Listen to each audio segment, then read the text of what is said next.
Sabe a frase do orgulho de ser brasileiro que se grita por aí de todo jeito, a toda hora? Ela me incomoda. Não me faz mal, nem bem. Incomoda.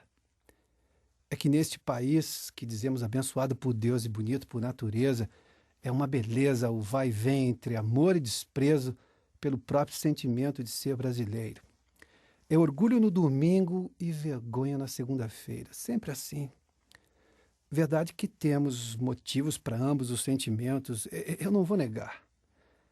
Mas agora que escolhemos ser gente grande no mundo, acabou o recreio. Está mais que na hora de decidir o que nós e que país queremos ser. E sem bancar o esperto.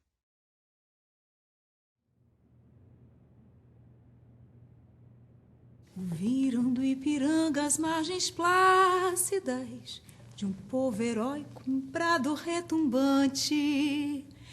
E o sol da liberdade em raios fúlgidos brilhou no céu da pátria nesse instante. Se o penhor dessa igualdade conseguimos conquistar com um braço forte, em teu seio, ó liberdade, desafia o nosso peito à própria morte. Ó pátria amada, idolatrada, salve, salve. Didu Russo, você tem orgulho de ser brasileiro? Sim e não. Tenho mitigado. Muito. Eu sempre tive orgulho de ser brasileiro. Absolutamente, completamente, indiscutivelmente, sempre tive. Eu tenho, sim. Tenho muito orgulho de ser brasileira. Não sou brasileiro. Eu diria que eu tenho orgulho de ser brasileiro. Rápido e ligeiro? Sim e não, né? Tenho. Eu tenho. Eu tenho orgulho de ser um cidadão do mundo. Desde pequeno, e já faz tempo. Eu tenho muito orgulho de ser brasileira. Por quê? O Brasil é muito bonito, né? Oferece coisas lindíssimas, não é verdade? Quer ser o país que quebra paradigmas, o país capaz de, em pleno século XXI, juntar economia e ecologia. O Estado brasileiro não é fonte de orgulho para ninguém. Eu acho que o Brasil realmente mudou muito em várias áreas, em várias ciências sociais, econômicas e tudo. Adoro o Brasil, adoro o meu país. Sempre tive esse orgulho de ser brasileira. Esse país não me tratou como brasileiro desde o começo. Eu não tenho a bandeira do Brasil como estigma meu, como uma coisa que eu posso falar que eu admiro, entendeu? Nós nunca tivemos colônia, nós nunca drenamos riqueza de nenhum lugar. E todo o dinheiro que nós buscamos para o nosso desenvolvimento foi empréstimo. O Brasil é um país sensacional em vários aspectos. Muita coisa que me incomoda, muita coisa que eu acho que deveria ser melhorada, mas é para isso que nós estamos aqui, né? Tem uma dicotomia, ou melhor, né? É uma dualidade aí nessa história do orgulho, né? Brasil convexo, que até tem excesso. Esse é um país que partiu de muito longe, uma situação ruim. O Brasil foi o país que a minha família escolheu para morar. Acho o Brasil um país absolutamente fantástico. A alegria do povo da terra onde eu nasci, não conheço igual. É uma coisa, acho que é o nosso maior patrimônio. Eu posso dizer de peito cheio. Adora este país. Não há uma terra tão bela, tão hospitaleira quanto esta.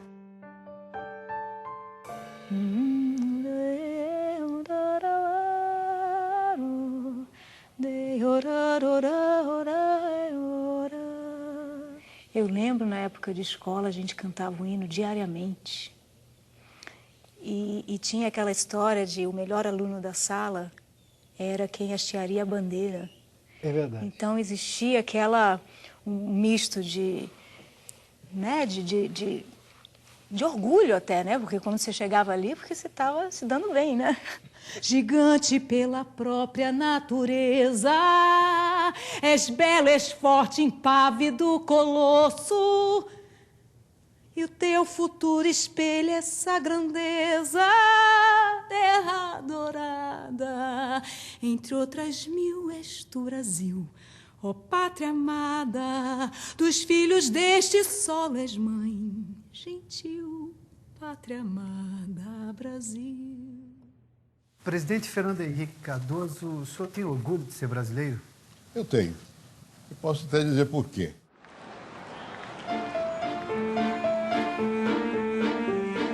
Cadê a equipe aqui do Teatro Histórico de Isso é Hollywood? Que negócio? Estamos pretendendo.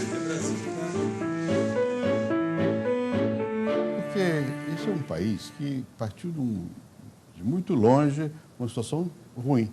Colônia portuguesa, centralizador, escravidão, pobreza.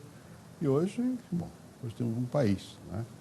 E um país que eu acho que, além de ter crescido economicamente, a sociedade amadureceu, criou também uma cultura que não é banal. Aqui você tem, pode ser jargão, mas tem parte de verdade. Você tem convivências muito variadas de pessoas, de cor, de raça, de país, de imigração e tal. E com um grau de tolerância que não é habitual no mundo. Então, eu acho que isso produziu um país que tem características próprias e que soube se manter com muito esforço, mas dentro de um mundo que é o mundo ocidental.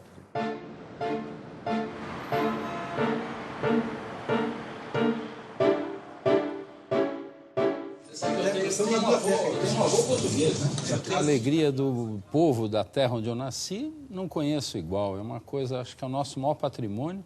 Gosto do povo brasileiro. O povo, de um modo geral, é muito sofrido, ele tem muitas dificuldades, muitas necessidades, mas não é um povo revoltado.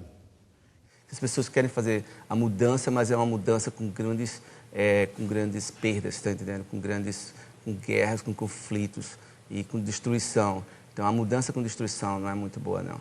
A mudança no Brasil foi uma mudança com a paz. O Brasil, um país absolutamente fantástico, um povo com muitas faces, com muitas origens, uma capacidade produtiva absolutamente maravilhosa. Com todas as horas de raiva, todas as horas de ódio, todas as horas que eu quero que jogue uma bomba atômica, um segundo depois eu estou dizendo, pelo amor de Deus, não, vamos jogar nos outros. Mas quando eu penso que o orgulho é a base da divisão e do rancor, que gera guerras, eu não gosto de ter orgulho. Uma dualidade aí nessa história do orgulho, né? Porque dentro do meu otimismo eu encontro coisas bacanas que me fazem ter orgulho, né? O orgulho de saber que existem muitas pessoas anônimas que fazem esse país com a mesma força, com a mesma eficácia, com menos recursos e condições do que aqueles que têm todos os recursos, que têm toda a visibilidade, que têm toda a autoria. Isso me dá um imenso orgulho.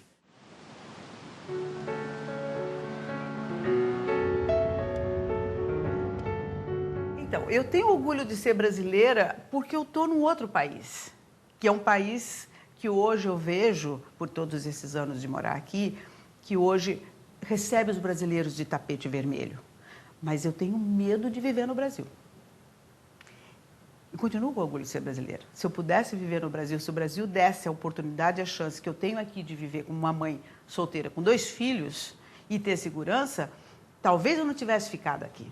Talvez eu tivesse voltado para o Brasil.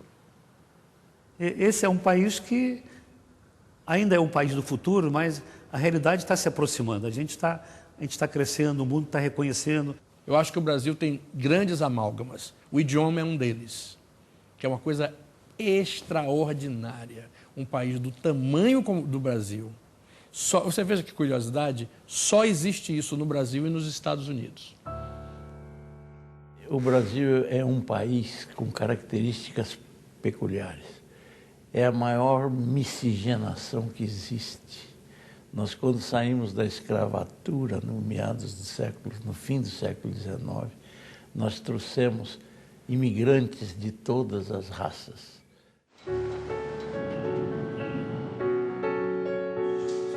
Essa tela você concebeu quando? É porque ele tem que botar aqui aqueles brilhos aqui, nessa parte aqui preta aqui dela, vestidos. Você vai com brilho? Brilho, tem que botar um brilho aqui, tem que botar aqui também.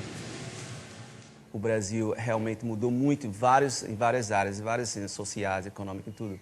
E na área política também. Eu tenho orgulho de ser da periferia. Eu estou num país chamado periferia. não me coloco dentro de um país chamado Brasil. Não usufruo das coisas que o Brasil pode me dar. O Estado brasileiro não é fonte de orgulho para ninguém. Eu me lembro muito de um fato que aconteceu em Bauru, há uns 40 e poucos anos atrás. Um deputado estava passando em altíssima velocidade e o guarda foi multá-lo, né? E aí o deputado pergunta: você sabe com quem está falando? Eu sou um deputado, sim, e eu sou um policial honesto. Isso ficou marcado na vida da região.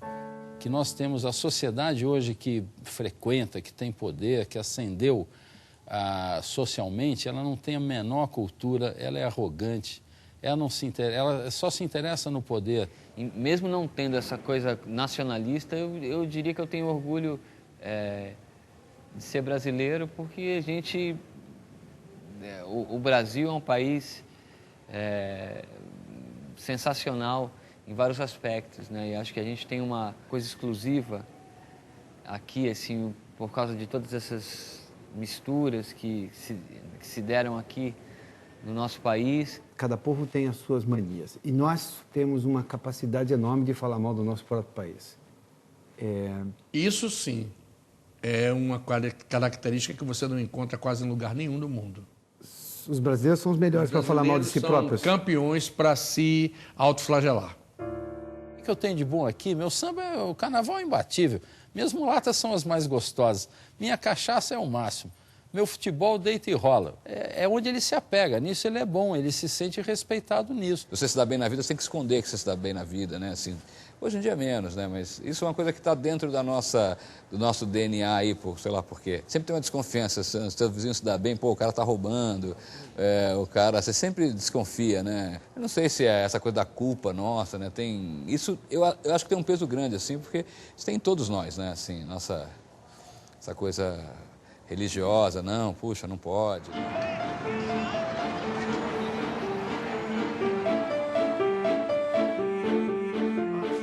Vai para frente.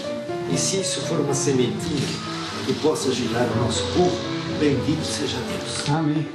E há muitas forças conjugadas para conservar o povo na alienação. Tem um lado assim, de quem conhece e quem não conhece. Uma pessoa que está de fora e vê uma pessoa lá de longe e diz, puxa vida, aquela pessoa está com tudo e ela passa por mim e nunca diz olá, tá entendendo? Então, ou não tenho acesso, ou nunca escutei a história. De você se importar com os outros também, por outro lado, de quem está numa situação muito boa. Um cara, acho que comprou um carro blindado, importado, tem o direito de atravessar, saindo da sua casa, ele atravessa a calçada, porque ele tem esse direito. Ele chegou lá, ele não olha se está passando alguém, ele chega num restaurante, pede um vinho para o sommelier, não olha na cara do sommelier que está lhe servindo. Essa arrogância e essa prepotência é típico do vira-lata que perdeu o complexo e nem sabe por quê. Ele acha que é só por causa do dinheiro. E o valor do homem não está no dinheiro, né? O Brasil tem 11% da água doce do planeta. O Brasil tem 22% das espécies vivas do mundo. O Brasil tem uma imensa diversidade cultural. E nós temos tudo. Nós temos espírito, cultura, capacidade de trabalho, nós temos sensibilidade artística. Quando eu penso nas belezas que foram produzidas por conterrâneos meus, pessoas da arte, do esporte, gente inumerável, é impossível não se orgulhar de ser brasileiro. Quando eu penso nas praias do meu país, é impossível eu não me orgulhar de ser brasileiro. Quando eu penso no tempero da minha terra, no som da minha terra, no ritmo da minha terra, é impossível não me orgulhar de ser brasileiro. Adora este país. Não há uma terra tão bela, tão hospitaleira quanto esta. A terra de Santa Cruz, o meu amado Brasil. Eu sou naturalizada, então eu sou brasileira por opção e não por acaso. Não porque eu nasci aqui por acaso. Tudo bom, gente? Pode ser? Pode ser. Eu me naturalizei a primeira vez antes dos 18 anos. E depois me falaram que eu teria que me naturalizar de novo aos 21. Então, de novo, entrei com toda a papelada quando eu tinha 21 anos para me naturalizar. E um ano depois, nada. Aí eu ligo para o despachante e digo, onde é que anda o fulano? Não lhe contaram, ele não anda mais, ele morreu. E aí eu tive que refazer a terceira vez. Então, vocês veem que eu tinha muita vontade de ser brasileira, né? Foram 3 vezes que eu resolvi ser brasileira. É reincidente, então. Reincidente, é. Na minha terra natal, Saltinho, localizada ao lado da sua terra natal, Rio das Pedras, no grupo escolar, eu aprendi: adora a terra em que nasceste, não há país como este. Eu acho que o Brasil é muito ufanista. Esse negócio de Brasil, eu detecto, por eu ser de várias nacionalidades, eu já fui acusado de tudo e continuo sendo acusado. A xenofobia no Brasil é muito grande. Patriotismo é uma coisa, xenofobia é outra. O Brasil é um país altamente xenofóbico em algumas esferas. E eu me lembro do meu pai uma vez no elevador, eu quase morri de vergonha, eu queria me enfiar debaixo do tapete. Meu pai começou a discutir com o brasileiro, dizendo assim, eu sou muito mais brasileiro que você, porque eu escolhi morar aqui e você nasceu aqui por acaso. E eu falava, nossa, pelo amor de Deus, para com essa discussão, isso não vai levar a lugar nenhum. Você só consegue enxergar bem as coisas de fora. Porque de fora você enxerga sem a influência do ambiente que você convive dia a dia, das pressões que você sofre. Outro dia, numa viagem recente, tinha lá um grupo de chineses, os caras detonaram o café da manhã. Aí o comentário do grupo onde eu estava, falando, coisa horrorosa esses chineses. Eu falei, eles, diferente de nós, só tem 2 coisas, a feição do rosto e o PIB. Porque são iguaizinhos, falam alto, não respeitam o lugar onde estão, comem com a boca, falam com a boca aberta, mastigando. Quem vai ter esse polimento serão os filhos desses arrogantes. Cada vez que eu vou para a Amazônia, enfim, Manaus, eu fico assim, em estado de graça, olhando aquele gigantismo da natureza, né? Eu cheguei em março ainda, era fim de verão, tinha sol, que era uma coisa assim, que dá muita alegria o sol, né? Então eu me apaixonei pelo Brasil, né? Primeira semana, 2 meses depois eu estava falando português perfeitamente. As nossas belezas naturais, de norte a sul, o Brasil é muito bonito. Eu moro aqui no Rio de Janeiro, tem 2 locais maravilhosos, Angra, Búzios, Fernando de Noronha, e por aí afora, São Paulo também, todo o litoral paulista é muito bonito. Então, no norte, nordeste, nós temos coisas maravilhosas que os europeus ficam encantados. A concentração, ela não ajuda nada. É como se encontrou uma melhor maneira de controlar os jogadores. Felizmente, na Europa já existe uma outra corrente. Jogadores do Barcelona, do Manchester United, do Real Madrid, não se concentram. Se tem uma coisa que deu certo nesse país e que é reconhecido no exterior, é o nosso futebol. Eu fico até arrepiado quando falo nisso, fui testemunha disso ao longo de quase 20 anos. Nós temos um povo que é a nossa riqueza maior. Um povo hospitaleiro, um povo realmente que resiste a todas as lutas, intempéries e vai para frente. E esse orgulho de, pelo menos num segmento nosso, nós sermos admirados, sermos modelo, paradigma mesmo, todo mundo quer ser igual ao Brasil. Todo mundo está vendo que o Brasil, as possibilidades do Brasil, as riquezas do Brasil, a segurança que você tem quando você está investindo no Brasil melhor do que em outros países. Eu acho que antes de qualquer coisa é oportunidade de negócio. As pessoas olham o Brasil como uma ilusão absoluta, absoluta. Estou te falando porque você sabe que eu sou da área do vinho e vejo isso. O pessoal vem para cá achando que é a tábua da salvação. E quando ele olha a realidade, ele abre a cortina e vê, na verdade, o cenário, e vê atrás do cenário e fala, nossa senhora, mas não era isso. Eu acho que o brasileiro, em média, é muito inteligente.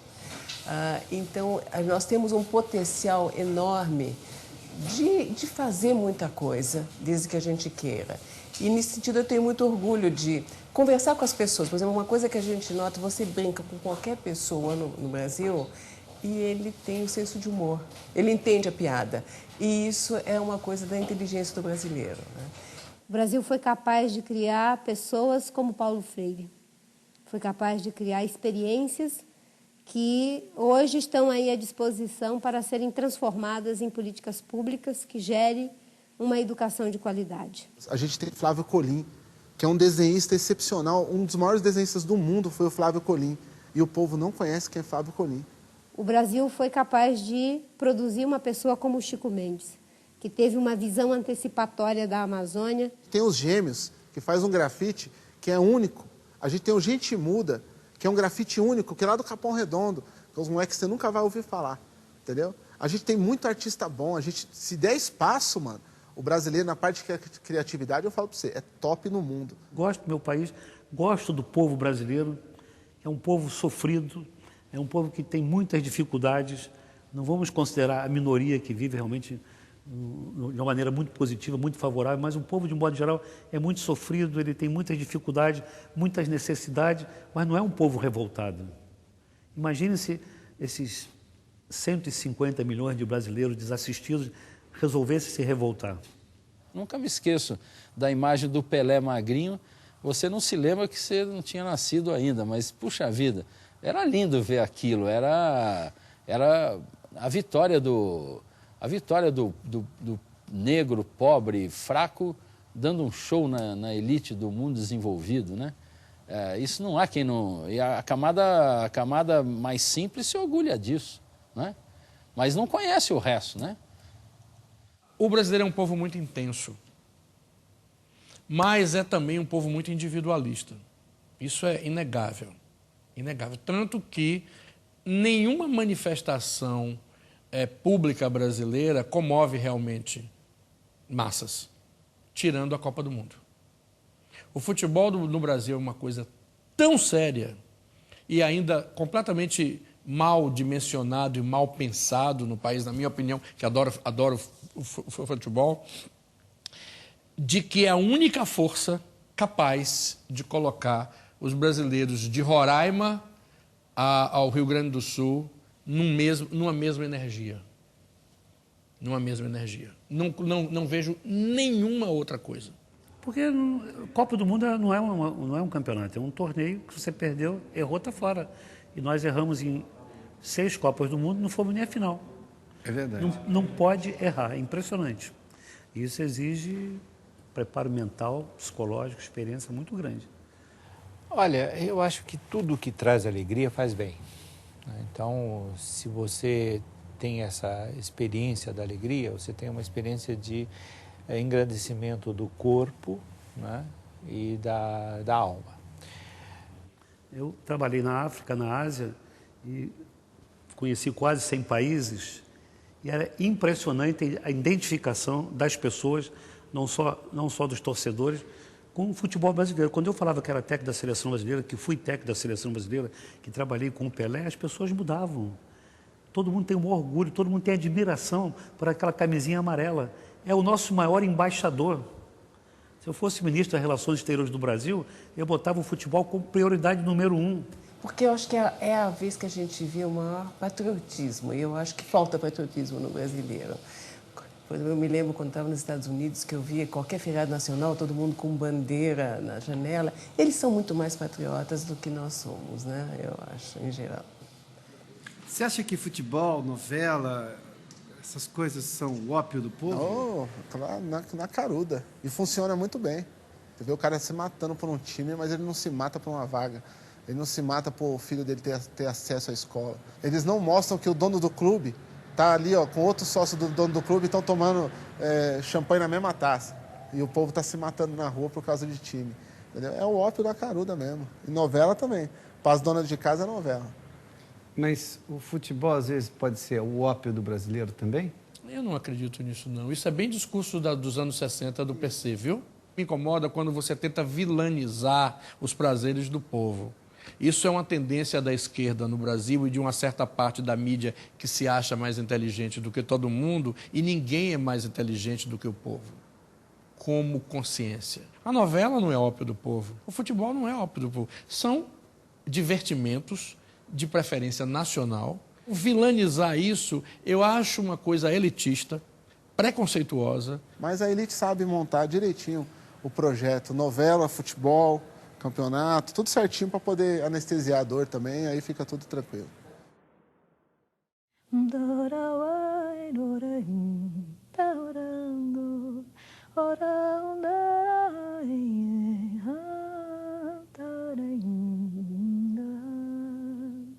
Eu acho que o hino também ficou uma coisa tão afastada que a gente fica assistindo o momento coletivo nacional que se canta o hino é no campo de futebol. Aí a gente fica ali vendo se os jogadores sabem cantar. É verdade. Né? Olha ali, né? Mas é esse momento de união do brasileiro, né? E eles têm uns que cantam, tem uns que preferem não correr o risco de errar a letra e não cantam. Deitado eternamente em berço esplêndido, o som do mar é a luz do céu profundo. Fulguras, ó Brasil, florão da América, iluminado ao sol do novo mundo. Educação, educação, educação, educação. Se você entra em determinados prédios da Unicamp, você vê a barbárie funcionando, não é? As luzes são quebradas, os computadores são roubados, as paredes são pichadas e tudo mais. E se você for falar qualquer coisa, você é o quadrado.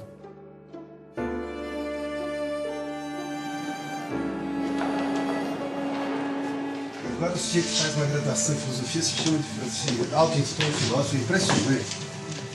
Eu tenho muitas críticas, você sabe bem, ao MST, eu acho que é um movimento extremamente duro do ponto de vista ideológico, mas nós tínhamos um convênio com alunos do MST e eles dormiam no ginásio de esporte com colchonetes, comiam no restaurante universitário.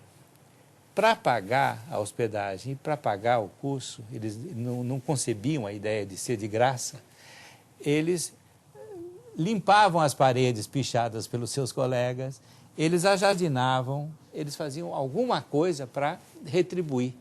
E eu sempre pergunto para os meus alunos, né, que têm essa prática da destruição da coisa pública, eu digo, escuta, mesmo com a minha opinião negativa sobre o MST, quem vocês acham que eu gostaria que estivesse aqui na Unicamp? Né? Não vocês. Vejo os estudantes fazerem greve na universidade pública como a Universidade de São Paulo, eu fico revoltada. Porque são privilegiados, né, e estão tomando lugar de inúmeros estudantes que não tiveram a chance de conseguir e estão fazendo greve, às vezes, por bobagem, como o ano passado, que era por fumar maconha, né, queriam fumar maconha no campus. Quando começou a falar das cotas, é que eu te falei, a elite tumultuou tanto na coisa das cotas, fez tanto escarcéu por algumas vaguinhas de merda na universidade pública, por algumas vaguinhas de merda, que até hoje foram ocupadas por gente milionária, que não precisava ter escola pública, que não precisava passar por isso, né? Que parou nisso. A ação afirmativa parou no debate das cotas. Qual governo que vai fazer mais alguma coisa com tanto de problema que causou as cotas? Advogado entrando contra, mídia entrando contra, sempre sendo pejorativo, sempre falando mal. Então agora não se sabe se o negro na faculdade ele entrou por estudar ou entrou pelas cotas, entendeu? Não se teve uma reparação histórica disso. Quando uma família briga para que o menino dela seja beneficiado por uma cota, o menino que tem idade para a universidade, e não reclama da escola básica do irmão mais novo, é um problema dos brasileiros que não conseguem conceber isso? É um problema do Estado brasileiro como um todo? É dos dois. Dos dois? É dos dois. Porque o Estado precisa mostrar isso, quer dizer, que não adianta você lutar pelo diploma se você não tem uma formação básica adequada. Né? Uhum. E aqui tem uma outra ilusão. O diploma não se traduz... Agora se traduz, sim, em aumento de salário, mas vai chegar um momento em que o diploma não garante o salário, porque você vai ter falta de técnicos, trabalhadores especializados que vão ganhar mais do que quem tem um diploma de bacharel, não sei do quê. O conforto de ser amado e ainda sem dor. Era um vazio de amar, agora não mais vazio. E os dois jogos de lábios, no escuro, encontrando-se felizes e com doçura, no escuro e no calor da casa, e sem dor. Não, Jéssica, porque eu digo ainda. Para mim, cota tinha que ser o contrário, tinha que dar 5% para os brancos. E 95% tinha que ser para os negros. Pronto, o resto era capital. Nós vamos avaliar pelo seu rendimento, então. Você é branco, você prova que você é pobre, então vamos pelo seu rendimento. É uma ação que vale, É uma ação que foi lutaram por ela, entendeu? Mas tinha que ser o contrário, tinha que se dar 5% para quem tem condição. E 95% é para quem não tem, independente de cor ou tudo, mas era para quem não tem.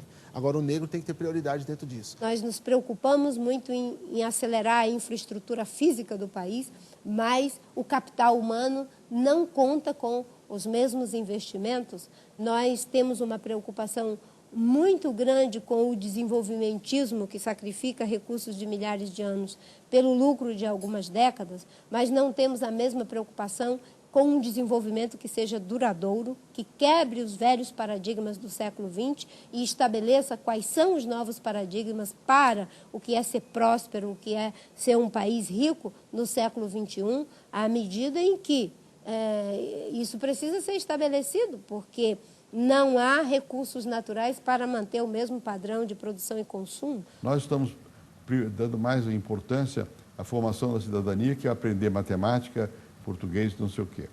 Ou seja, estamos ensinando uma opção de coisas, não sei se é formação da cidadania, mas ensinando coisas que não são tão importantes quanto o fundamental. O fundamental é ler e escrever bem e matemática, aritmética, matemática, né?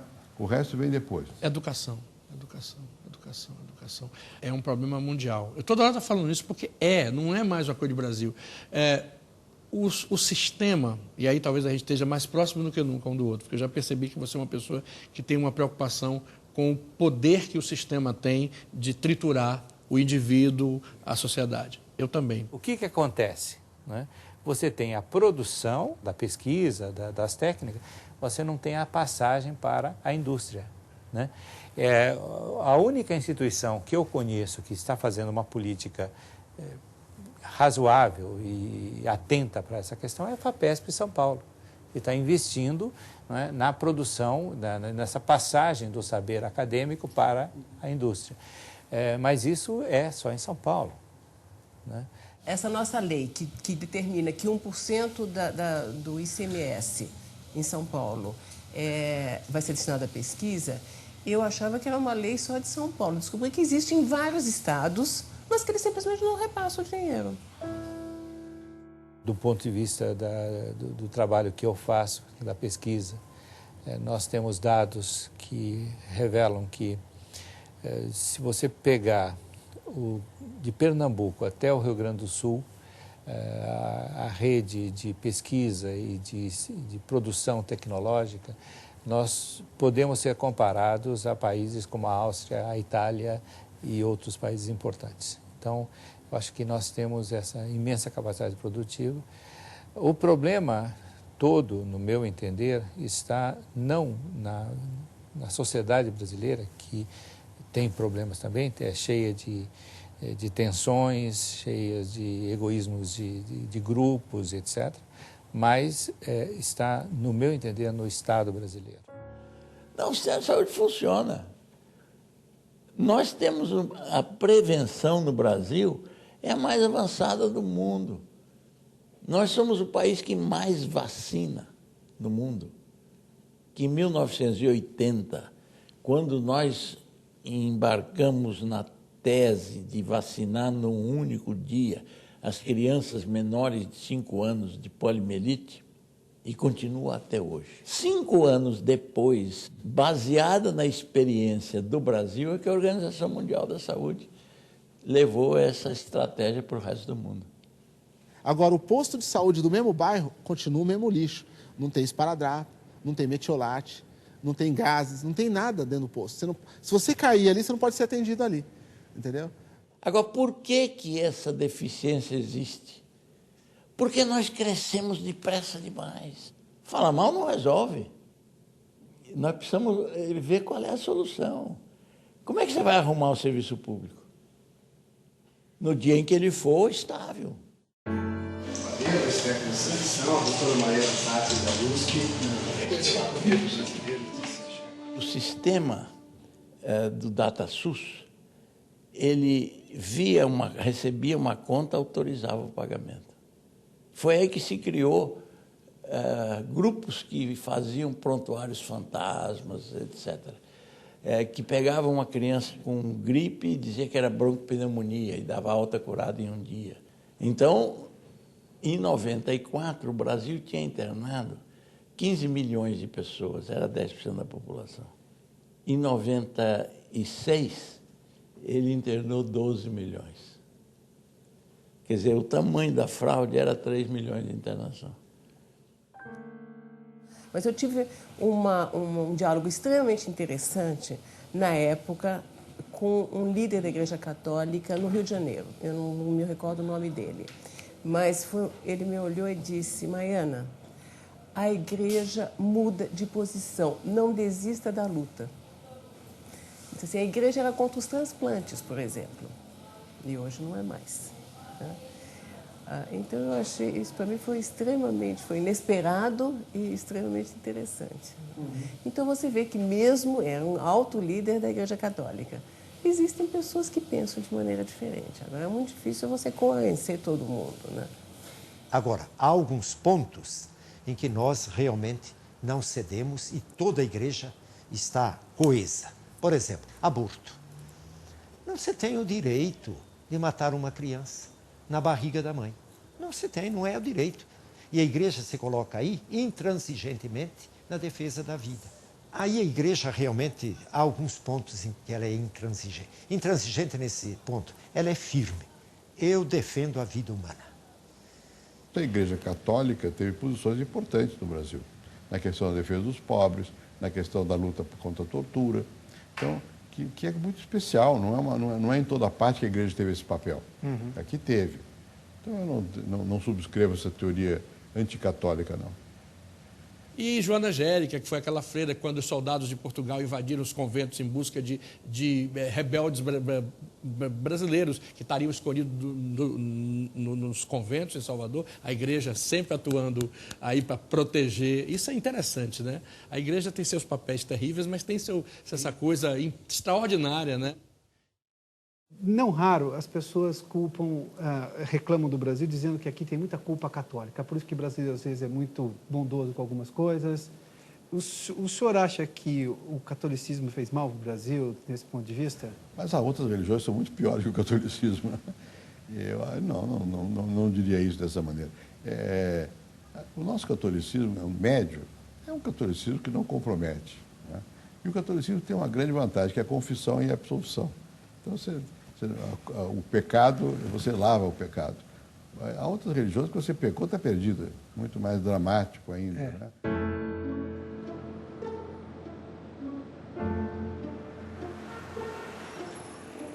O desespero faz a gente, faz as pessoas buscarem alternativas drásticas, né? Tá um pouco essa vergonha, né, de você, puta, me dei bem, e aí, tá fazendo sucesso? Não, mais ou menos, não tô. Né? Você fica meio ressabiado, falando, puta... Certamente é a herança da cultura do cristianismo, nessa coisa cristã, assim, né? Isso, para mim, acho que é bem claro, que faz parte da nossa formação, essa coisa que foi imposta por Portugal e tal, então... na criação do país, então tem essa coisa cristã, da culpa. Eu acho que ganhar dinheiro é uma coisa muito boa. O ruim é que nem todos ganhem o suficiente. É que o salário do coletor de lixo seja aviltado diante de um juiz, diante de um deputado, diante de um executivo político nesse país. Ele não aprova o sucesso, ele não tem aquela do protestante, que você é riqueza, é o sinal de que Deus te deu uma bênção, né? Te chamou. O catolicismo nunca foi. O catolicismo sempre foi contra o capitalismo, era contra a usura, né? Acho que deve ser tudo repartido. Então, a ideologia católica é anticapitalista. A ideologia protestante é mais pró-capitalismo. Nesse sentido, sim, pode ser que tenha diminuído, mas não creio que tenha esse peso. Porque o nosso catolicismo aqui sempre foi muito tolerante pelo sincretismo. O dinheiro é como esterco. É bom não quando amontoado, mas quando espalhado. A calamidade é que o dinheiro se acumula nas mãos de poucos, à custa da exploração de multidões. São sistemas. Nós tivemos o sistema escravocrata, batia-se palma, achava-se normal que o irmão negro fosse escravo. caiu a escravidão, surge outro sistema, o comunismo no leste europeu, o capitalismo liberal. Tem um colega meu, bispo, que já está na eternidade, ele dizia, não é capitalismo, não é capitalismo, porque explora, porque coloca a sociedade em competição.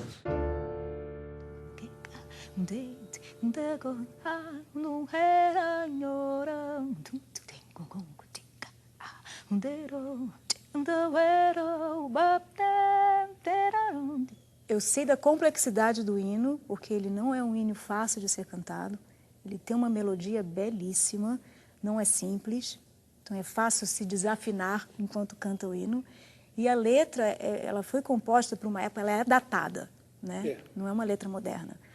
Então, e ele é complexo. Então, eu sempre meio que pensei nisso, porque é difícil.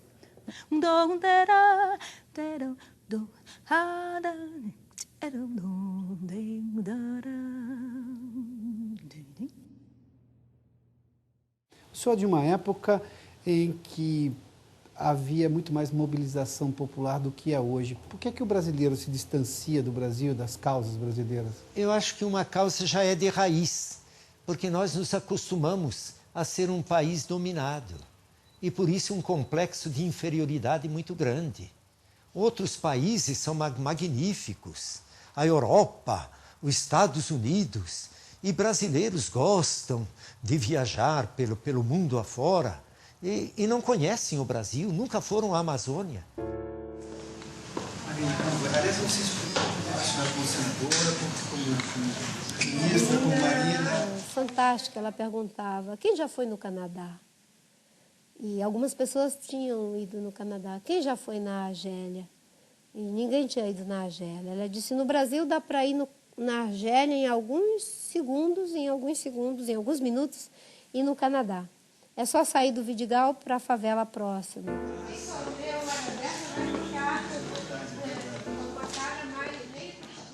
Nós estamos vivendo um momento de crise. E é uma crise que se constitui de múltiplas crises. Nós estamos vivendo uma crise econômica, uma crise social. Cerca de 2 bilhões de pessoas vivem com menos de $2 por dia. Isso é uma crise social grave. Nós vivemos uma crise ambiental, com o problema das mudanças climáticas, que se tivermos a elevação de mais 2 graus de temperatura, nós podemos comprometer a vida na Terra. Isso é tão grave que a gente não consegue nem simbolizar o que isso significa. Nós vivemos uma crise política dramática no mundo inteiro. Tudo parece se transformar em projeto de poder pelo poder, ou dinheiro pelo dinheiro. E nós vivemos uma crise de valores. É a crise de valores que faz com que se sacrifique os recursos de milhares de anos pelo lucro de apenas algumas décadas. É a crise de valores que faz com que se separe ética de política, que faz com que as pessoas separem economia de ecologia, o dizer do fazer. E o jovem já pegou a coisa semi-pronta.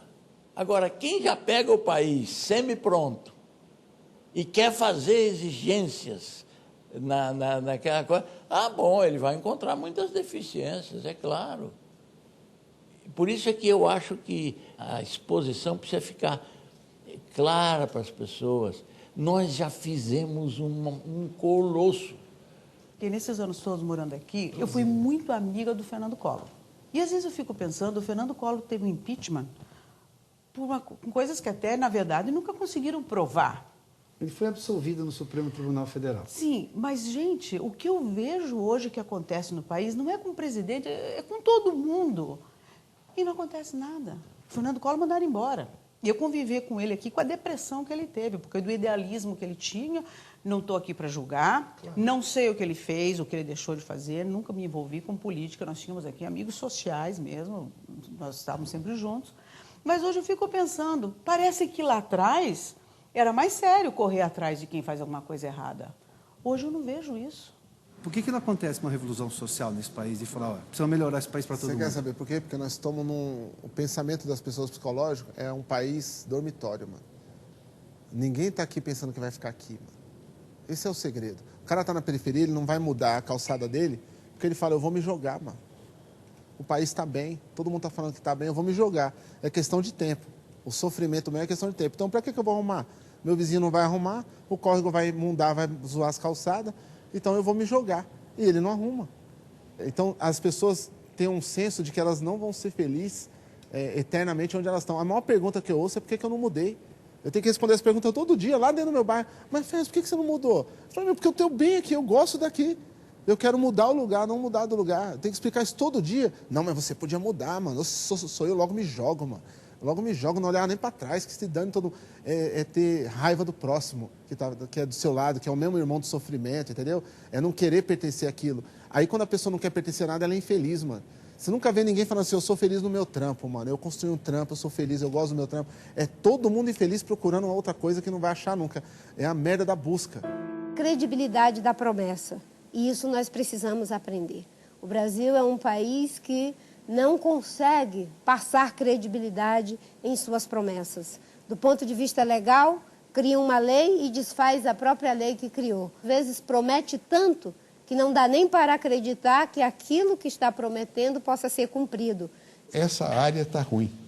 Os partidos não ecoam essa voz que a mídia ecoa. Toda hora você vê que o que acontece aparece na mídia, mas os partidos parece que não tomam partido. Você não sabe o que eles pensam a respeito do que seja. Não debatem. Nós não temos uma ética democrática. Veja, vou me permitir um certo voo conceitual, né? O que é ética?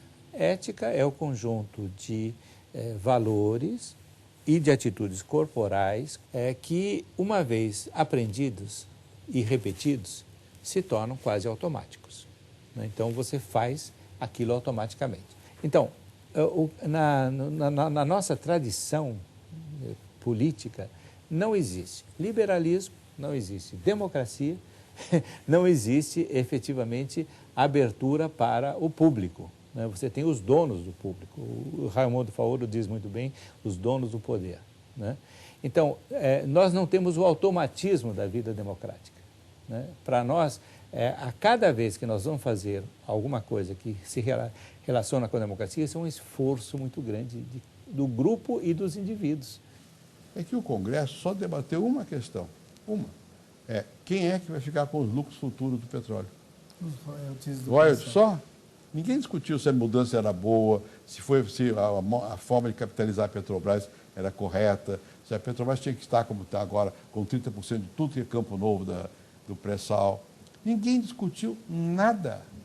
Um ou outro falou do assunto, mas não houve um debate nacional. Agora nós vivemos um susto. Ai, meu Deus, a Petrobras teve prejuízo. Não é? E não se liga isso ao outro fato. A quem sabe aquelas mudanças tenham sido precipitadas ou não tenham sido tão boas quanto pareciam e tal. Ninguém. Nem um tema que, em outras ocasiões, o petróleo emocionava.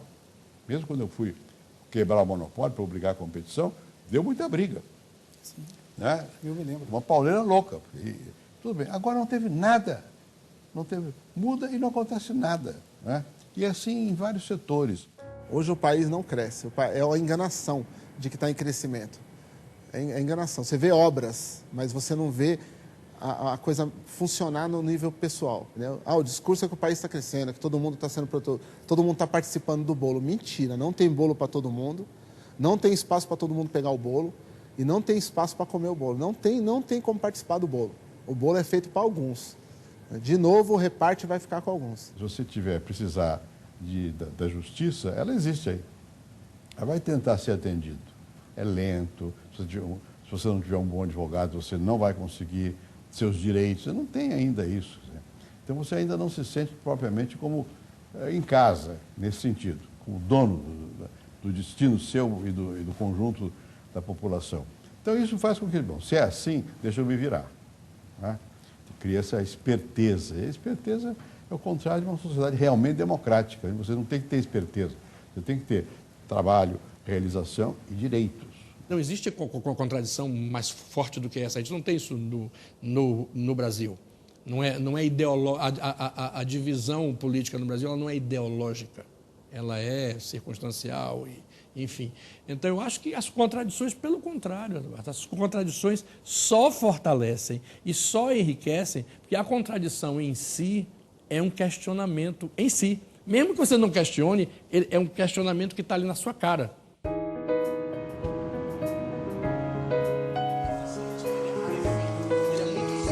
O Brasil nunca entende seus direitos. Né? Politicamente correto do Brasil virou um problema, tanto para quem exagera quanto para quem esculhamba. As contradições, Adalberto, são todas humanas. Tanto que amor e ódio estão ali, ó, dormindo na mesma cama. A gente sabe disso, não é? Amor e ódio nasceram juntos de um mesmo óvulo. São gêmeos, como é que são? Univitalinos, né? Se isso vai mudar, não sei, não vejo. Não vejo no horizonte aí alguma coisa que parece que isso vai ficar sério. É triste, porque se esse país tivesse a organização e as leis que a gente tem aqui, que é para todo mundo, não vou dizer que aqui também não tem coisa errada, uma vez ou outra estoura, mas é uma vez ou outra. Meu Deus, o Brasil tinha um potencial e uma chance. É ver a corrupção se alastrando em todas as áreas, em todos os sentidos. Mas não é só a corrupção, é a falta de punição. Os casos se sucedem anos após anos, roubalheiras e tramóias e coisas, contratos e tal, não acontece nada. Ninguém vai para a cadeia. Cite um caso aí, é praticamente impossível. Eu nunca gostei do assunto política. A gente acompanha, lógico e tal, mas eu também nunca vi o que está se passando no Brasil como está se passando hoje, com tantas CPIs, né, que eles chamam, com tantas procura de resolver o que está acontecendo, mas me parece que nunca se resolve. Então, eu nunca vi isso assim. Isso é uma coisa que também me incomoda hoje em dia. A vida é assim muito imediata no espírito do brasileiro e a consciência política, lamentavelmente, ainda não foi. Eu não sei se é porque nós somos muito novos. Talvez, a gente é muito novo, a gente não morre no inverno de fome ou de frio. É tudo muito farto, né? Está cheio de peixe, tem caju na árvore, tem água de coco. Não passamos esse tipo de dificuldade. A dificuldade que a gente passa é a dificuldade inerente da produção da própria sociedade. Então, essa consciência não veio, a educação não veio como deveria vir até hoje. Falta uma coisa que é banal, essencial, apesar de banal, que é que sejamos realmente todos iguais, perante a lei, pelo menos. Não somos ainda. É um país ainda que tem privilégios, onde tem mordomia, onde tem concessão para uns e não para outros. Então, é uma injustiça muito disseminada, que não é dramática muitas vezes, mas que contamina e que no dia a dia desanima também. E as pessoas, bom, que é isso? E aí pode criar uma sensação, eu tenho que me aproveitar. E se eu não me aproveitar, eu tenho que ser esperto. Isso é mal. Um país de espertos não é um bom país. Eu tiraria essa coisa da vantagem fácil, ganhar dinheiro com facilidade. Trabalho. Quando você está aqui, você ouve os noticiários só falam disso, só falam de problemas. E às vezes a gente encontra com pessoas aqui que comentam, né, que a gente pergunta, eles falam, não, comigo nunca aconteceu nada, eu moro lá há tanto tempo, nunca aconteceu nada. Eu falo, puxa, que bom. Mas quando a gente está fora, a gente só ouve notícia ruim. Não só na parte de segurança, na parte de política, na parte de corrupção, essas coisas todas deixam a gente triste. E eu acho que o Brasil, por exemplo, ainda é um país muito atrasado nesses termos, porque você é obrigado a votar. E se você é obrigado a votar e não sabe porra nenhuma e mora no meio de um barraco, você pode ser comprado pela Bolsa Família ou a Bolsa Esmola. Então, qualquer um pode comprar teu voto. E, no final das contas, ganha não aquele que deveria ganhar, por pessoas instruídas e educadas, mas ganha aquele que comprou mais votos. Por que a gente, para pegar uma renda mínima, tem que pôr o filho na escola? Cada família dentro da sua casa sabe o problema que tem, mano. A criança não vai para a escola é por causa de muita coisa. Eu tenho uma ONG, eu sei. Tem criança que chega lá que não comeu. Ela não consegue pensar no que você está ensinando. Ela não consegue se adaptar. Tem criança que não enxerga, mano. Tem problema de enxergar. E o pai não tem condição de dar um óculos. É muito problema dentro de uma família pobre para poder o governo ditar uma regra, entendeu? Mas se dita a regra para poder dar contrapartida para a sociedade. Que, na verdade, isso é cobrança da sociedade. Não, vai dar o dinheiro, mas eles têm que fazer alguma coisa.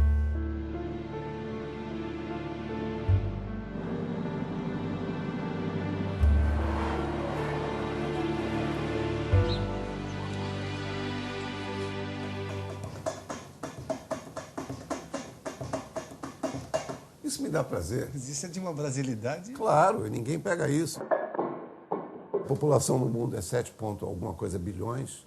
A população de blogs é 12 bilhões. Tem mais blog no mundo do que gente. Né? E cada um tem uma opinião. E cada um expressa o seu dia a dia. O meu querido diário. Só que o meu querido diário está na internet e é lido por milhões de pessoas. E é uma grande bobagem. Perde-se muito tempo com um garoto hoje em dia que não sabe quem é, vamos dizer, Walt Whitman. Ó, William Faulkner, não sabe quem é. Bota no Google, em 2 minutos está ali, Wikipedia e tal. Lê por alto, copia, cola e fez o seu trabalho. Mas ninguém leu. Ninguém lê. Que nós temos a sociedade hoje que frequenta, que tem poder, que ascendeu socialmente, ela não tem a menor cultura, ela é arrogante, ela só se interessa no poder. O brasileiro é falso. O brasileiro é falso. Esse negócio de falar que o brasileiro é alegre, isso é falsidade, mano. O cara trabalha 11 meses no ano e depois ele sai 3 dias na escola de samba e o cara vem falar que o brasileiro é alegre, isso é mentira. Isso é mentira. É uma das coisas, ou todo mundo está mentindo ou o brasileiro é falso. Porque não tem como conviver com as duas coisas. Uma grande qualidade do brasileiro, que é a benevolência, talvez seja ruim no sentido de aceitar muitas coisas que a gente não deveria aceitar. Desmandos políticos, corrupção, eu acho que a gente deveria lutar muito mais contra isso. Por que a senhora acha que o brasileiro demora? É muito benevolente com o erro? E eu acho que isso faz parte do DNA do brasileiro. Eu odeio dizer isso, mas nós, os seres humanos, odiamos uns aos outros. A gente finge que a gente gosta um do outro por um período. Mas assim que a gente pode, a gente vai e mata o outro. Nós somos predadores. A história da humanidade é predadora, é diaspórica, é tudo que você colocar aí. Isso você pode falar dos chineses que invadiram o Japão que invadiu a China. Todo mundo é expulso de algum lugar, alguma hora. Nós temos que andar muito. Você assistiu o jogo ontem da Itália e a Espanha? Assisti. Tinha alambrado? Não. Você imagina um jogo Corinthians e Palmeiras sem alambrado? Também não. Lamentavelmente não posso imaginar. É essa a distância. Essa é a diferença. Entendeu? De você conseguir conviver com os opostos. E não querer destruir os opostos. Nós ainda queremos destruir os opostos? Nós ainda queremos destruir os opostos. Aqui nesse país? Aqui nesse país. Eu acho que essa cultura ainda prevalece. Do rico não achar que não... Aquela coisa, sabe com quem você está falando? Sabe com quem está falando. Né? Isso é, você não está remetendo à sua individualidade. Não. Você está remetendo ao seu lugar no sistema de poder social e político e econômico. Veja, se você se meter comigo, você vai se meter com a corporação dos juízes, com a corporação dos deputados, com a corporação, etc. Lembrei dessa história porque acabaram de sequenciar o que eles chamaram do genoma do microbioma humano. Então, nós temos 10 vezes mais micróbios, bactérias que convivem conosco do que células. Então, digo, na melhor das hipóteses, nós somos só 10% humanos, né? Então, essas pessoas que dizem, você sabe com que eu estou falando? Será que se elas soubessem que elas são só 10% humanos, elas não ficam um pouquinho mais humildes, né? Nos Estados Unidos, ou mesmo na França, quando você está brigando com alguém e você extrapola, a pessoa diz para você, quem diabo você pensa que é? Né? Você não é rei. Já acabou a realeza, acabou a nobreza. Cortaram cabeças. Você é igual a mim. Você não pode vir com essa conversa. Nós estamos vivendo uma sociedade, eu gosto muito de animais, mas estamos vivendo uma civilização cadela. É preciso que a gente diga. Quando eu era menino, se dizia, e uma vida de cachorro. Hoje, se todo mundo tivesse a vida de muitos cachorros que andam por aí. Tem creche, tem hotel, tem médico, tem tudo para cachorro, entendeu?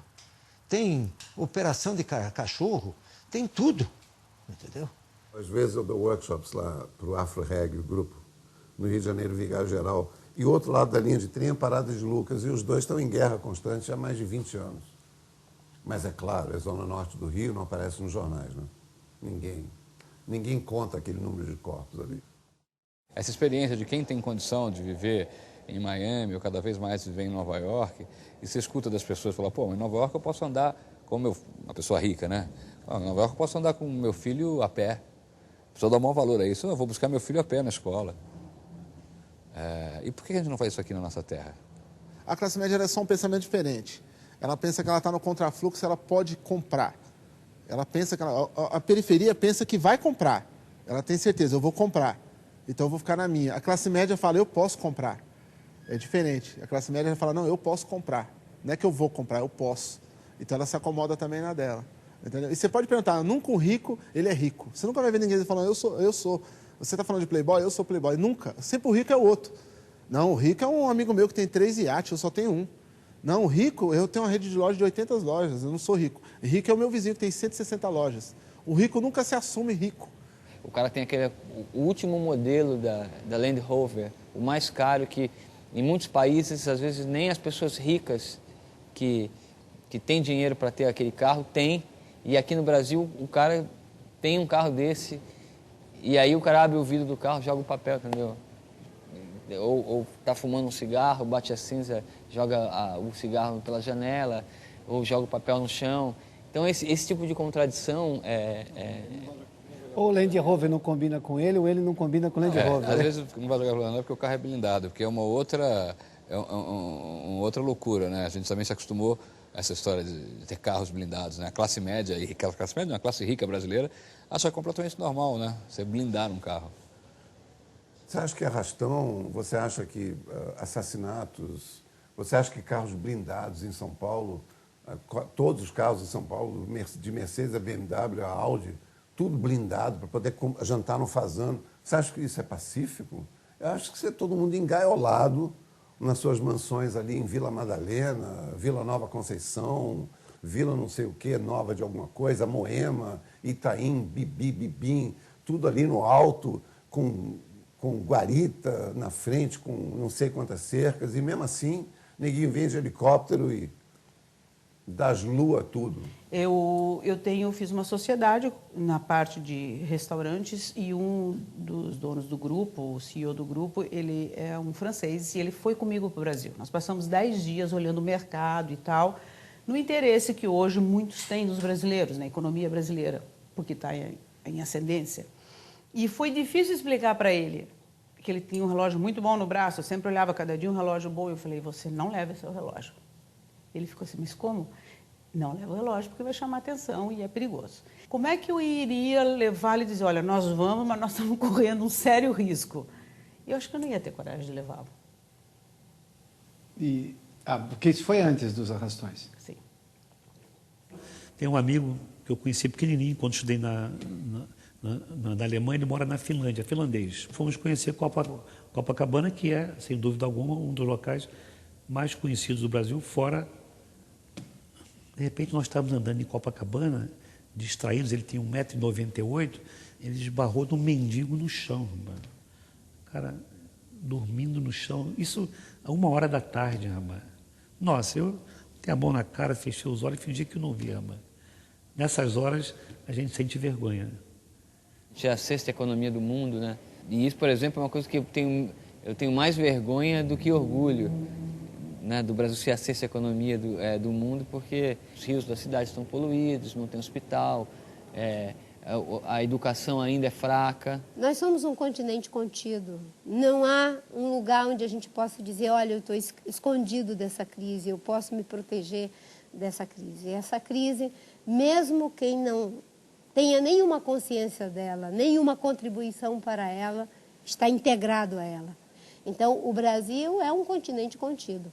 E ele, mesmo que tenha, digamos assim, particularidades, né, na crise política, eu diria que nós estamos no centro dela, com todas as suas mazelas, infelizmente.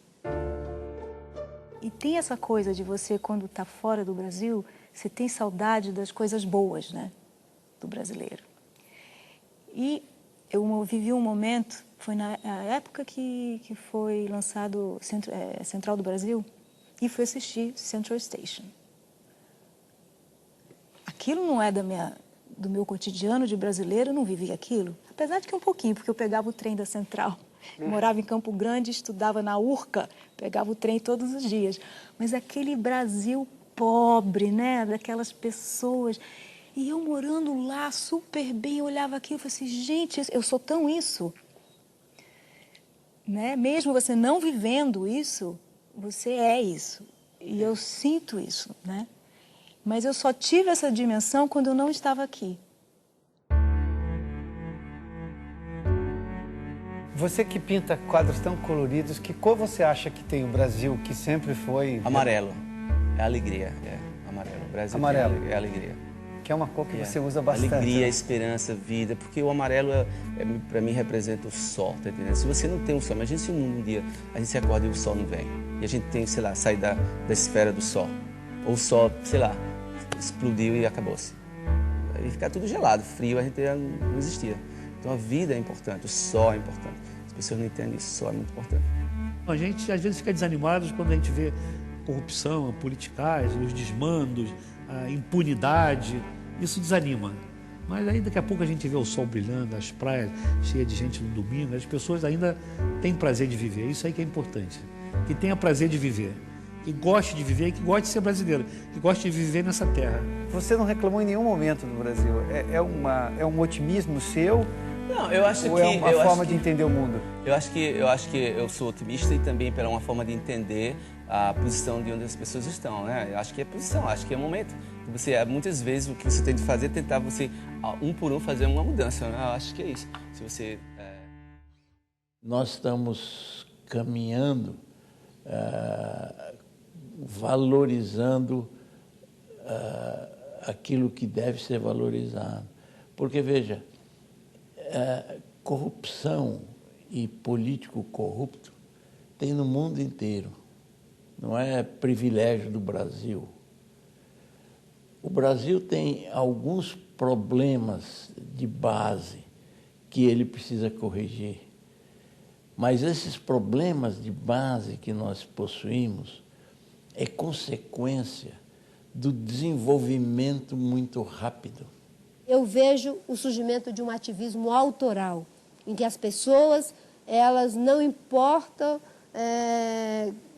se tem ou não tem um partido, elas estão se alinhando para produzir essa mutação. E eu acho que é isso que me dá alguma esperança de que esse mundo tão petrificado possa sobreviver, não é, a essa visão imediatista do poder pelo poder e do dinheiro pelo dinheiro. Alguns estados têm avançado. Talvez o que mais tenha avançado tenha sido Minas Gerais, na escola primária. E começa a haver uma coisa que é importante também, que é uma relação entre o setor privado, as empresas, as ONGs e a escola pública. Porque quando a sociedade descobriu, uma coisa óbvia, que o nosso crescimento, o nosso futuro dependeria de melhorar a educação, muitos empresários passaram a se ocupar disso, e algumas fundações também. Mas a primeira reação foi, eu vou fazer uma escola de excelência. Não resolve. Porque você faz uma escola de excelência, mas isso aqui é um mar de gente. Nós temos, sei lá, quantos milhões de alunos na escola? 60, 70 milhões? Não adianta você ter uma escola, você tem que melhorar a média. E isso depende do ensino público. Então você tem que melhorar a gestão do ensino público e o conteúdo do ensino público.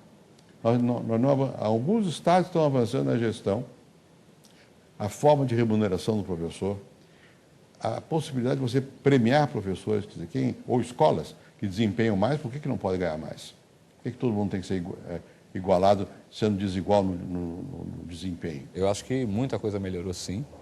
Acho que tem uma evolução e com muitas informações de um país que ainda está em evolução. Eu acho que existe uma quantidade muito maior do que já existiu de pessoas que estão se preparando ou se educando. Aí eu estou sendo otimista de novo, no sentido de acontecer uma transformação. E acho que existe uma consciência mais clara de que isso aqui é nosso, né? De que isso aqui nos pertence. Eu não quero simplesmente ganhar dinheiro para ir para lugar nenhum. Eu quero fazer minha vida aqui, eu quero construir minha vida aqui, né? E quero replicar as coisas boas que eu vejo por aí, né? Acho que isso é o papel das novas gerações, né? É uma geração que precisa estudar e muito para realmente você fazer uma mudança qualitativa, eu acho, na população. E que esse é o nosso grande problema, porque normalmente que os governos nossos são extremamente imediatistas. Então ninguém quer investir a longo prazo, ninguém quer investir e dizer, olha, eu vou investir agora, mas quem vai ter os louros é o próximo governo.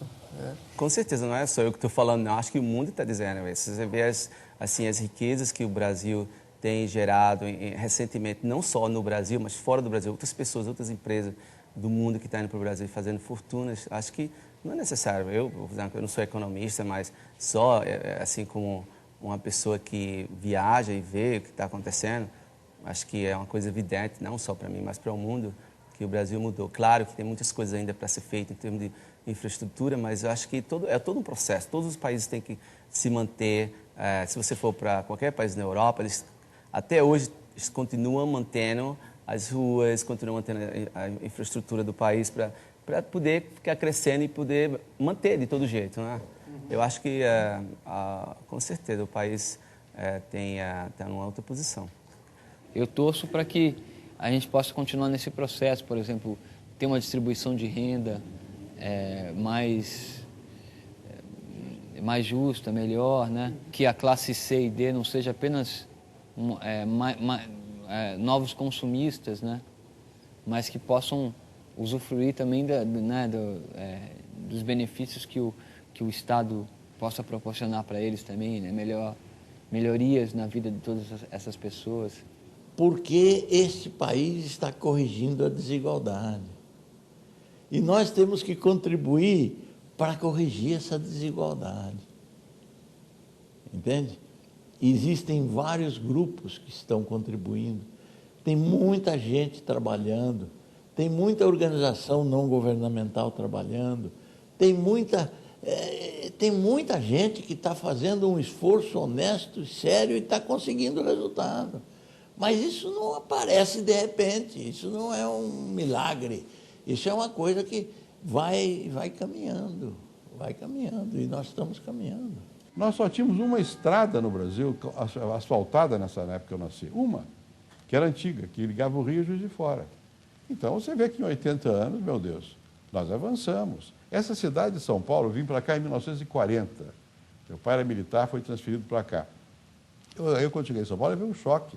Porque São Paulo, na época, comparativamente, tinha aspectos muito mais atrasados que o Rio. Eu nunca tinha visto carroça puxada por burro ou por cavalo. E era assim, eu morava em Perdizes, não era na periferia. Era assim que se entregava o pão em casa, né? Bom, e São Paulo deu um salto inacreditável. Então, eu só posso ser otimista. Quer dizer, se você olhar o que era e o que é, muita gente diz, o passado. Não, o passado foi muito pior. O passado, os excluídos eram muito mais numerosos, através do analfabetismo, da doença, da incapacidade de ter um mínimo de condição de sobrevivência. Então, nós estamos melhorando. Acho que melhorou muito, entendeu? Os avanços da ciência. Eu não vejo, por exemplo, grandes mudanças para o Brasil assim, em 20 anos. Acho que é pouco tempo ainda para que a gente possa ver mudanças, assim, falando em sociedade, né, significativas. Eu acho que o momento não é para ficar falando, de coisas negativas, mas mais positivas, tá entendendo? Felizmente, nós estamos também agora evoluindo. Já temos tido alguns crimes de colarinho branco condenados. Temos tido alguns políticos alijados do poder. Isso eu acho que precisa se multiplicar. Avançamos na ficha limpa, que os partidos criem vergonha e apresentem candidatos ao povo que sejam honestos, competentes e não qualquer picareta, como muitas vezes acontece. Mas a minha avaliação é positiva. Porque amor é investimento. Amor é investimento, né? Você quer amar alguma coisa, faça um investimento naquilo que você quer amar. Eu sempre digo que o amor é unilateral. Né? Eu posso investir e amar nas pessoas que não me amam. Eu posso investir e respeitar as pessoas que não me respeitam. Né? Isso é investimento. O amor, ele tem a profundidade de ser uma construção humana. Eu posso decidir amar, mesmo aqueles que não me amam. Acho que hoje o Brasil está tão poderoso financeiramente hoje Eu não entendo bem como acontece isso, de onde vem tanto esse poder. Mas eu acredito que hoje se ganha dinheiro muito mais fácil, muita gente tem mais oportunidade hoje no Brasil. Então, eu acho que o governo precisava olhar um pouco mais por isso e sanear aquilo que há muito tempo está defasado. Então, eu acho que isso é uma coisa que parece que não cresceu junto com o poder econômico do brasileiro. Nós temos espírito, cultura, capacidade de trabalho, nós temos sensibilidade artística, os nossos artistas são excelentes, os nossos arquitetos são muito bons, mas tudo isso, de certo modo, é empanado pela nossa estrutura jurídica de Estado, né, pelo nosso Estado. É um Estado, volto a insistir, que quase que vampiriza as forças sociais, né? E nós estamos caminhando para uma melhoria. Eu acho que talvez, se nós conseguirmos modificar um pouco essa estrutura do Estado brasileiro, nós teremos mais orgulho ainda daqui a pouco tempo. O Brasil tem humoristas, eu já falei de Sérgio Porto, mas Ziraldo, Jaguar, Milor, o Francis, enfim, a turma do Pasquim, Fortuna, eram extremamente críticos sobre o Brasil, na época da ditadura, mas eram também tremendamente a favor de um outro Brasil, né? Eu acho que essa batalha nunca vai terminar. Vai ser uma pena se um dia terminar. Porque você vai fazer o quê? Tricô? As pessoas vão sentar ou fazer o quê? Vão tricotar? Não. É o dia inteiro uma batalha pela identidade. Um povo inteiro vai toda hora se auto-questionar, perguntar de onde vem, para onde vai. De onde vem, para onde vai. Mas assim, os artistas sempre tinham uma coisa meio de purismo com a sua música, do trabalho com a sua música, de tentar fazer o melhor, de tentar buscar o reconhecimento da melhor forma possível, através da sua arte, através da sua expressão. Isso é uma coisa que ainda é presente, também ainda é presente no imaginário da música. Esse sentimento não está ligado a um sentimento de dinheiro, não está ligado a um sentimento de... Está ligado a um sentimento de criação. A gente tem as melhores letras de rap, quando se trata de hip-hop. Você pega uma letra do Snoop, você rasga e joga fora. Pega Dr. Dre e joga fora. Perante uma letra de rap nacional. É contundente, é bem escrita, por gente que tem quarta série, mano. Imagina um cara desse tendo terceiro colegial, faculdade, o cara era um gênio da composição. O cara mal escutou música na vida e compõe, entendeu? Então a gente tem pessoas brilhantes aqui. Nós somos muito criativos. E a gente cria na diversidade, porque o sofrimento é uma escola. Eu não luto por uma coisa, nem duas, nem três, eu luto por tudo. Tudo que é bom deveria ter um valor especial na humanidade. Deveria ser reconhecido. Uma sinfonia de Mahler, a segunda de Mahler, A Ressurreição, uma das coisas mais lindas compostas. Ao mesmo tempo, Samba Enredo da Mangueira, uma das coisas mais lindas compostas. Se prestar atenção no que o Jamelão está falando, está cantando, se prestar atenção no que a bateria está fazendo, poucas pessoas sabem a complexidade de uma bateria de escola de samba. Você viu que eu falei das coisas que eu gosto do Brasil, como são contraditórias com as coisas com que eu, às vezes, almejo para a sociedade, mas eu acho que essa dualidade é o que a gente é como ser humano, entendeu? Você não me perguntou o que você quer ser quando crescer. Então eu lhe pergunto, o que você gostaria de ser quando crescer? Baterista de escola de samba. Só. Eu deixo todo o meu teatro, tudo pra puta que pariu, o livro, acabou tudo. Eu quero só... E dá para ser baterista de escola de samba e não ter que morar no morro, sem saneamento básico, sem boa educação, sem segurança? A contradição está aí. Não dá. Nem teme quem te adora a própria morte, terra adorada. Entre outras mil és tu, Brasil, ó pátria amada. Dos filhos deste sol és mãe gentil. Qual é a sua como brasileiro? Qual a minha como brasileiro? Olha, eu vou dizer uma coisa para você. Por mais que eu tenha falado para você que o meu sentimento, eu me sinto orgulhoso de ser brasileiro, mas o meu sentimento também, eu me sinto também parte também do mundo. Então eu projeto um Brasil melhor, um Brasil que está melhorando e que diminua, sem dúvida alguma, essa diferença social que é muito grande. É ser brasileiro. Quer dizer, digamos, ter todos os defeitos, essas tentações todas, né? A minha como brasileira, eu acho que é ajudar a regar as melhores espécies para que elas possam dar os melhores frutos. É receber os brasileiros sempre aqui de mão aberta. Isso é o que eu penso no momento. Como brasileira, eu quero cada vez ver que o Brasil fique cada vez melhor, porque me dá orgulho. Meu sonho, sei lá, é o cara procurar dentro de uma viela para encontrar uma biqueira e ele achar só livraria. O mal-estar é de todos nós. O bem-estar deve ser igualmente para todos nós.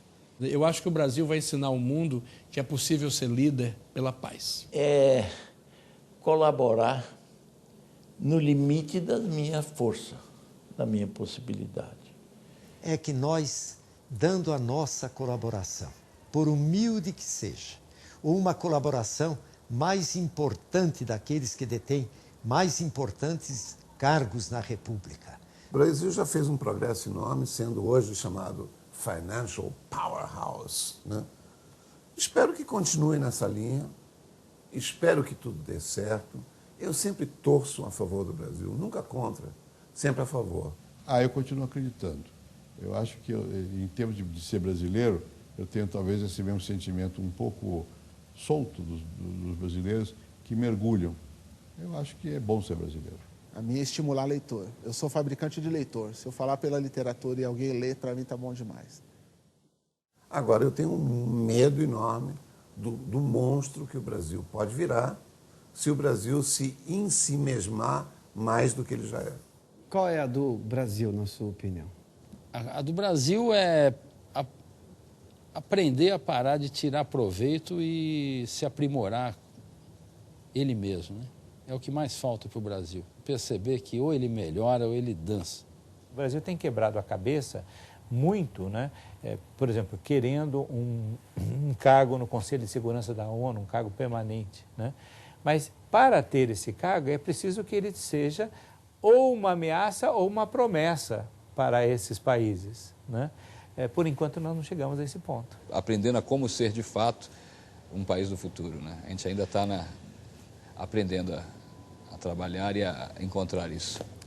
O Brasil tem que pensar em ser um país de primeiro mundo. Nós temos um potencial muito grande de fazer disso uma grande nação, em todos os sentidos, para todos os brasileiros, né? Não só para alguns privilegiados, mas para todo mundo.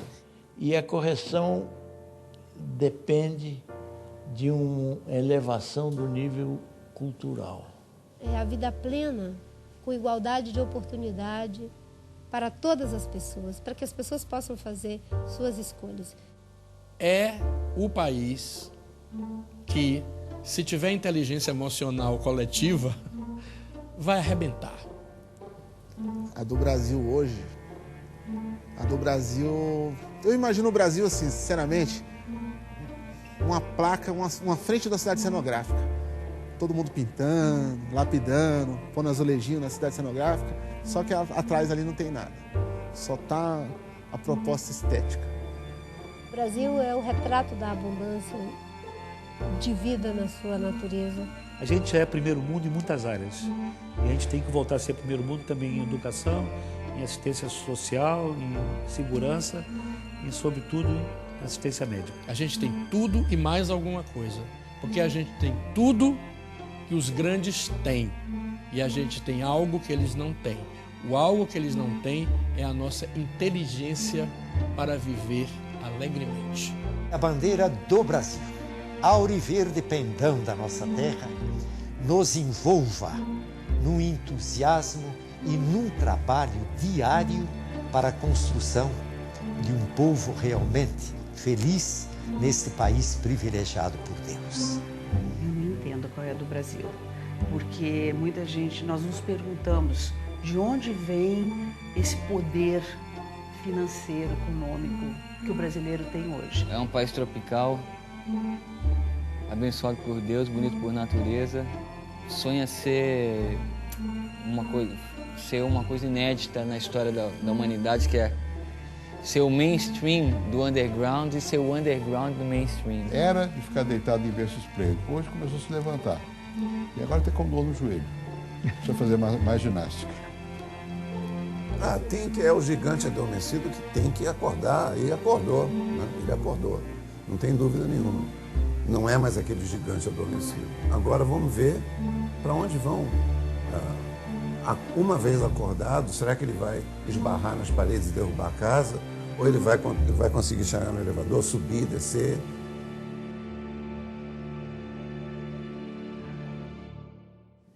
Pátria amada,